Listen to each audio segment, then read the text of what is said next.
item before that, which is D, the lots at Capstone Ridge, and I've got a feeling that this is basically connected to it. This is the general lot size ordinance, which every 2 years sunsets if we don't extend the ordinance. Okay. So that doesn't have really anything to do with D. No. Okay. It does, it would affect the zoning on the. Well, that's what I thought. Yeah, we eliminated it. Not directly tied. With the building and housing market down, it's been for the last little while here. I mean, originally when we developed this, didn't we do this for,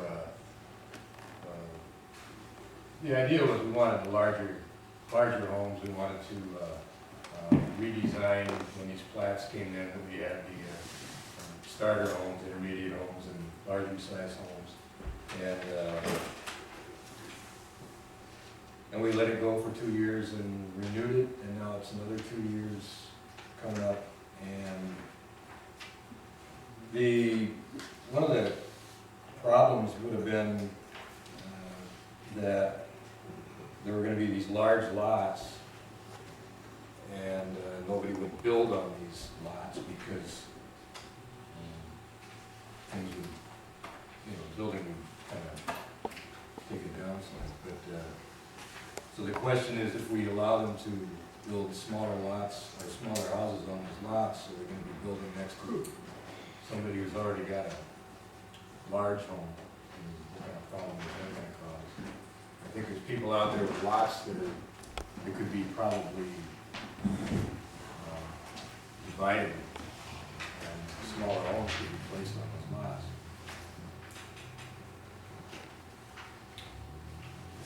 Yes. Go first here, put my comments in. First off, I think we need to make some major changes. Because I had an elderly couple come into my office 30 days ago. It was during the rains, and they happened to have one of the houses, not on 6th Street, further in the country actually, that had a water problem as a result of all the rain. And they came in, they said, we're fed up, we're gonna sell our house as soon as we get the water fixed, we wanna move to Evansville, we wanna move to town. I said, okay, what are you looking for? They said, well, kind of what we got. They have a 1,092 square foot house, 2 bedroom, 2 bath. And I said, you can't have it. You have to have 1,300 minimum, there's no lots for what you wanna do. And that's wrong, because we shouldn't require, and in this instance, an elderly couple, we shouldn't dictate to them what size home or price home. They've been here as long or longer than most of us, and we're kind of tell that. But my other argument is even stronger than that. It comes from National Geographic, and it's in the last issue. And I'll just summarize it real quick. It has to do with global warming. And as everybody's aware of that, and somewhere in the future we're going to face that problem. Now the jury's out on when that's going to happen and how fast it's going to happen, but according to this article, 50 to 100 years, maybe as soon as 30 years, some of the critics say, that we're going to have some problems with that. Now the reason I point that out is because they say they identify 15 wedges. And they say these wedges are what we need to do immediately. We need to work on these wedges to improve the emissions so that we don't get into a catastrophic problem. And one of the wedges is we need to increase efficiency in heating, cooling, lighting, and appliances by 25%. We need to build smaller houses. And here's their comment. Every bite of food that we get right now has traveled nearly 1,500 miles to get to our mouth. This means it's been marinated in crude oil. So one of the wedges you look at there is we're supposed to find that stuff closer and not have that transportation tied up. We drive alone because it's more convenient than adjusting our schedules for public transit. We build even bigger homes even as our family sizes shrink. We watch even bigger televisions. Enough said. We need to make changes.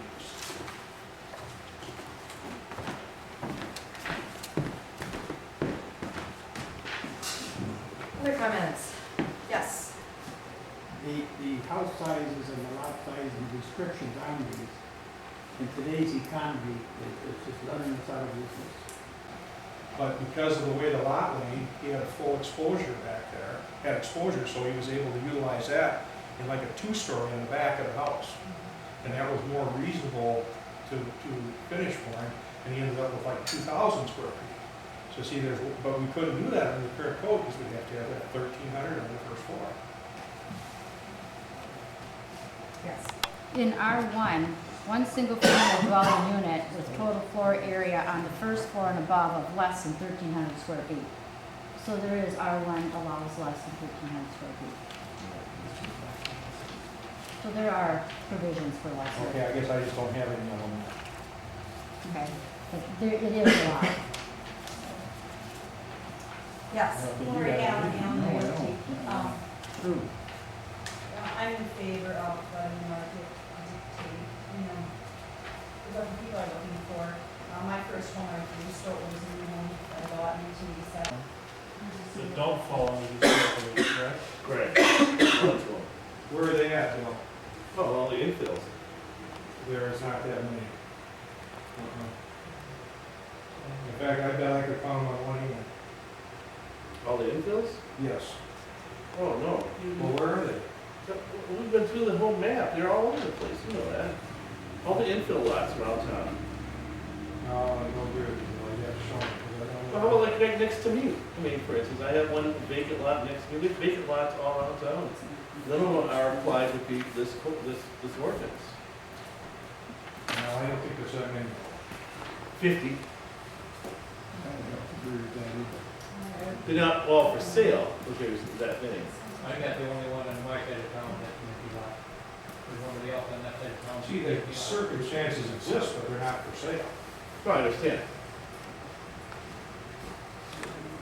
So these provisions only apply to 3 subdivisions? Yeah.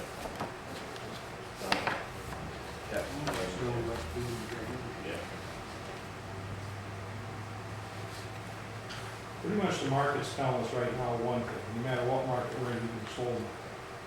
That the buyer wants 3 bedrooms somewhere, 2 baths, and we're pretty much forced to go with a higher square footage, maybe not this high, but close to that.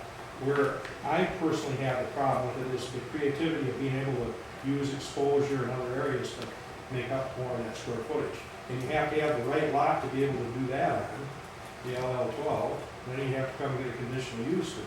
And it's just very, very discouraging to the homeowner. Builder.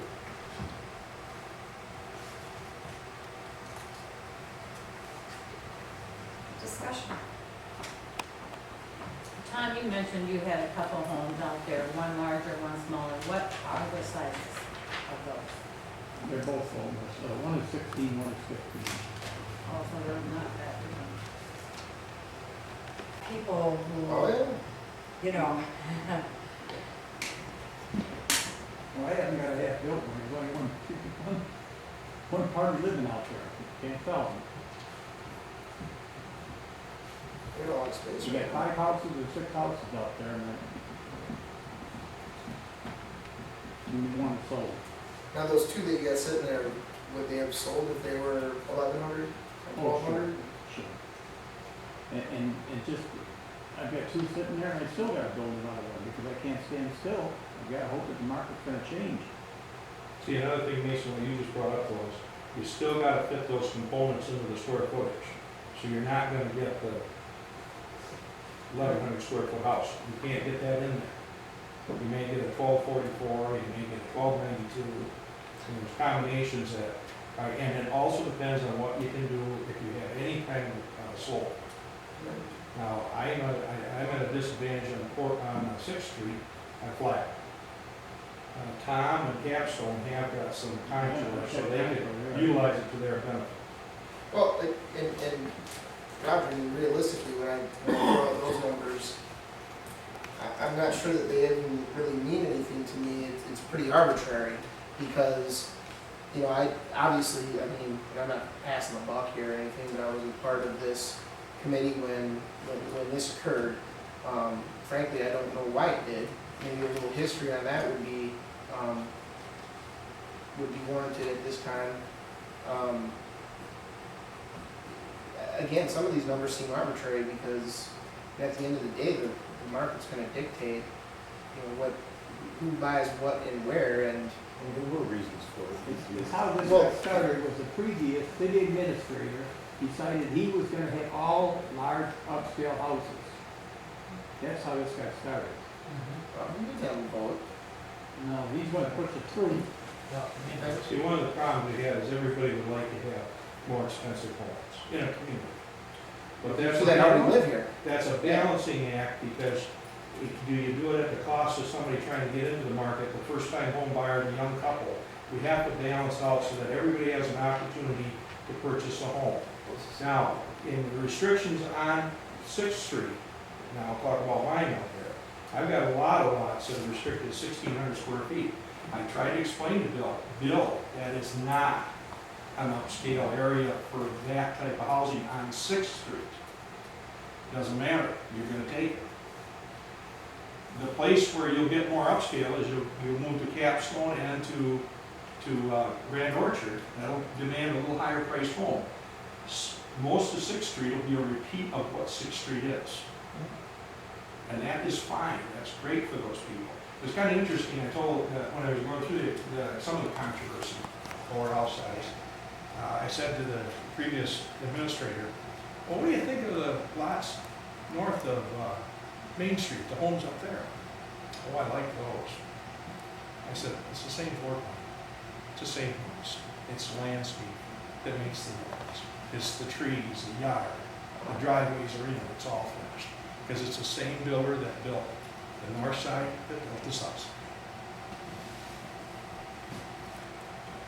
I mean, I guess my point is though, from a, you know, regardless of these, and again, I hope Tim goes into a little bit of that background, but, I mean, as a developer, and again, I don't do that type of business. Obviously, you get yourself in a bit of a sticky wicket, so to speak, if you build a certain style of home. It's very difficult to build a very different style of home right next to it. You sort of get into that trend, you know, be it 2,000 square foot homes or 1,000 square foot homes, even if that's the deviation, I don't know what is. But, I mean, eventually, you have to accommodate as a developer, you have to accommodate the builders, you have to accommodate the market, you have to accommodate, you know, people who eventually will buy those homes, because you don't buy the land and plat them out and build them and develop them to sit on. Well, one of the problems, Mason, it's so arbitrary the way it was selected, is it said, okay, I think, I'm not saying me, I think that these lots should be 1,600, I think these lots should be 1,450. So somebody comes along and says, I want to buy a lot, that's the lot I want over there. Well, you gotta build 1,600, I don't want 1,600. I mean, it's just, Well, what's the difference? the market's gonna tell us where the price of the houses should be and how expensive and nice it will be the area. Right. Well, prior to the first time that this went through, the market was a lot different. Yeah. Years ago. Well, this will tell you how bad things are right now. I mean, you guys, some of you guys were involved in those meetings, in setting those sizes, and approved it. Well, we approved it. And approved it again. No, we didn't know this even had a sunset. It had a sunset that already came and gone. Yeah, nobody knew that. We found out about the sunset at a chamber meeting this summer. We Okay. didn't know it had a sunset on it. But I mean, It's neither already did gone through one Yeah, sunset. well, we didn't know that. Right. And we've learned that times have changed. We think we need to. Well, the take reason we another had the sunset on there was exactly for this, for what's going on today. And it expired. Well, the only question I have about this, and I'm willing to, look at this a different way, because times have changed again. the times will probably change again. But the question is now, are there existing large-scale homes built now that are next to lots that could be where you could build a smaller square foot home? And what's that gonna do to that property owner when you build that smaller home next to his larger existing home? Luckily, the only one I have is a school construction house that the kids are building. And I think that's like 1,500–1,600 square feet. That's a pretty good sized house. Other than that, I don't have any, so I'm probably the least affected by it. I have Matt's duplex, but that doesn't. Well, somebody may be affected somewhere. But Capstone's probably the worst affected because they have the most houses. Okay. Yeah. And Tom doesn't affect that bad because he only got one home. Okay, so what do we do in a situation like that? Do we say, okay, in this situation where this guy's already got this house, do we make different rules for what's right next to him? And then the rest of things can be changed? Or do we just across the board reduce sizes a little, What do we do? I guess, and another question, just right on top of that is, it sounds like that these were put in place in the first place for some sort of economic impact. That is correct. And Yeah, right. is there any realization to that? It was put in to slow down the growth, and to try and get upscale houses into it. Increase the property valuation. And that's what it was for, and at that time it was good. I'm not denying that, but at this time, it's not good. It's crippling us now. We could take, Mason, how many square feet is your house? When I bought it, Yeah. somewhere between 14 and 15. We'll go 14. All right.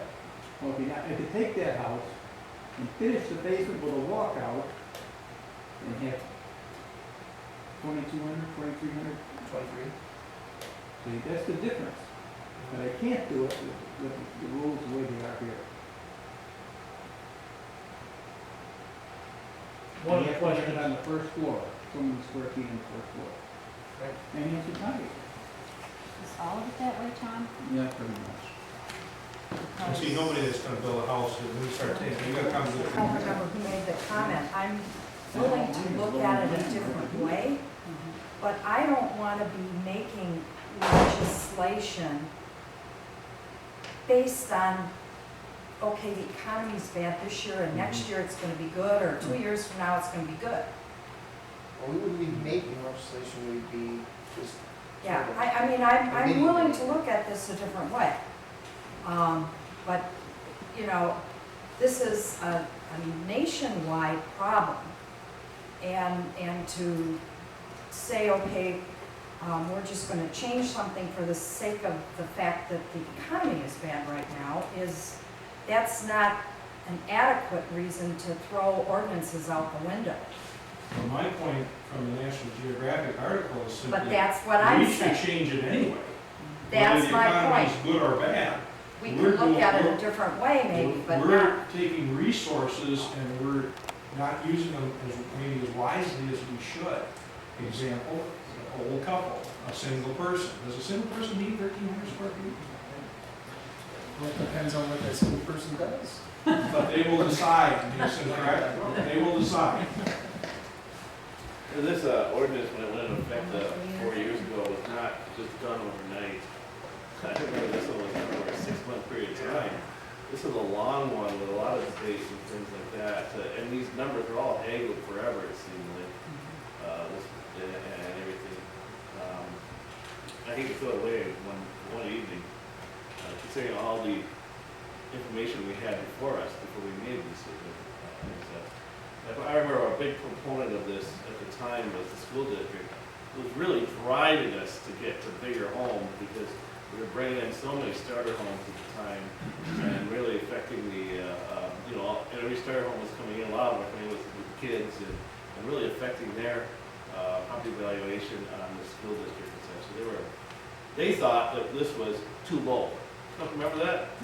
They thought that we were crazy for doing this. What are you doing? This should be 2000s, and they were talking about that. They thought that this was too low at the time. Well, my answer to that is, You were there then. They better look, all right, I didn't agree with it. Yeah, I They don't, better look at the economy, or not the economy, the environment of the future. And that's much more important than what size house you live in today.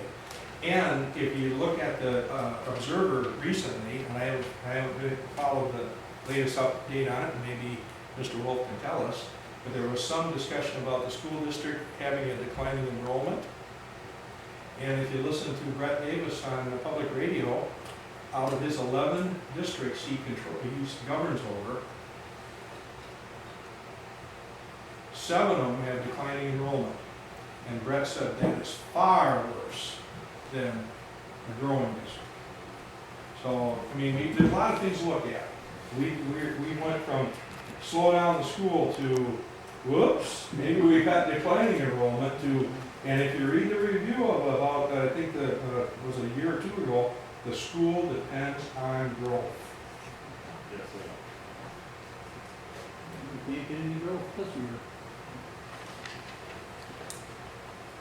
Well, maybe if, since I think one of the major themes up here and down there is the fact that, you know, the market's been down, but, you know, a few years back when this was semi, you know, swallowable, if you will, it was up a little better, and so you get that sort of, you know, that curve, the S curve, I believe, is that right? I don't know. But maybe it's not necessarily time to just throw it out the window. This time, like the mayor said, maybe it's time to look at maybe an adjustment that not only could maybe help sort of even out that curve rather than keep these, because if we throw it out, then next time we come back, it's going to be way up here. And then we're going to be dealing with growth issues again potentially, where people are yelling that we're way above 27% or whatever, even though I know we have other barriers for that, I know, but you kind of, I think eventually, in everything you do, you want to make sure that it's at sort of a status quo across the board and not as much deviation up and down. And that seems to be the complaint from both sides. So maybe we should look at something like that. Any other comments? I can see running LLR 12, LLR, R1A down, take that 1300 limit down. I think that's kind of restrictive. I agree with Roger on that. That was the only problem, Bill, I agree with you there, but some of us don't have it. Like Bill, like Tom has none of them. And Capstone, I don't think has very many. I don't think there's anything less than 1,300, but there are covenants there too. So it's something we need to, and not tonight, we weren't looking for you to say throw the ordinance out, we weren't looking for, we just want to bring forward what the concerns are. That's the other side of the concerns. Another side of the concerns. Obviously, the idea of different zoning so that provide variety in it too. I mean, there was a lot of other reasons besides, you know, lot sizes where Yes.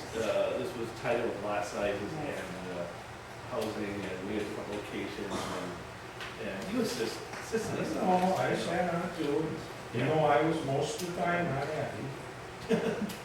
But, see, I would like to address it from the point though, we should look at how can we go into the future and really have foresight of saying, how can we make our houses more energy efficient?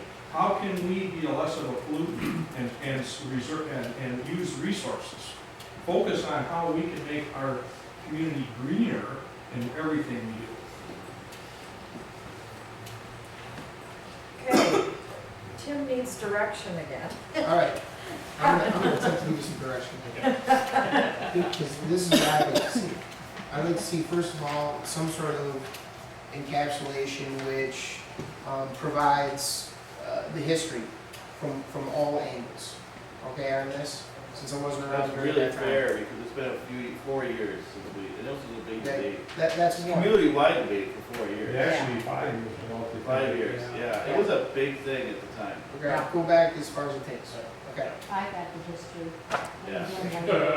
You ran on it, I think. The second thing I'd like is how that affected and currently relates to the numbers that are on there and those zoning, and do it sort of memorandum style, so it's like, you know, zoning for dummies, okay?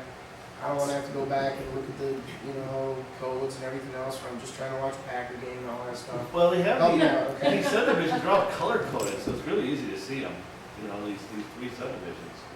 And then, not only with the three options you basically gave us in here to consider for next time is either sunset, new date, or permanent. A fourth option would be potentially changing some of those numbers, okay? Can you put some provision that we can swap them? In other words, I don't believe when it was selected that these are gonna be this type of home and these are gonna be this type of home. Any of us had the qualifications to do that. Is there anything in the provision that allows you or Tom to come up to us and ask for a rezoning of a particular lot from RR 15B to an RR 15A or whatever? So there is a process. There is a process right now for them to say, It's per ordinance. I want to go from a C to a D, and some Ds to an A. Nobody's ever done that either. Nope. You know, and you gotta take it and put one group in here, you don't need LR 12, you don't need LR 15, and R1A, make them all one. Well, Get give one group of four. Well, you guys are aware of the confusion that just occurred in the community with a building permit that was issued in the wrong size. And what Tom's leading at here is this is confusing as heck. Yeah, I don't know why we have three of them, I can't remember why. it's ridiculous. Give us a little history on that. Find them, find out what about whatever. Good luck. Well, I'm looking at it, I don't know what the hell.